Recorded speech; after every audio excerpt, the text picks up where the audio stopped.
এই ইট ধরছো কেন? না, সব জিনিস নিয়ে তো দৌড়োদৌড়ি ছুটাছুটি।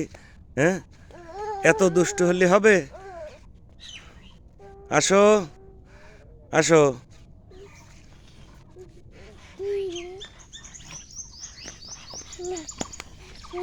ধীরে ধীরে ধীরে ধীরে ধীরে ধীরে ধীরে ধীরে। এই যে এখন লাঠি নেবে। ওরে বাবা, লাঠি দিয়ে পিটাবে নাকি আবার?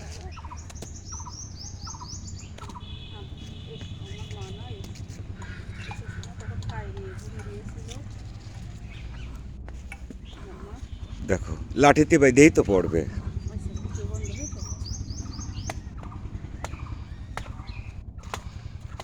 এই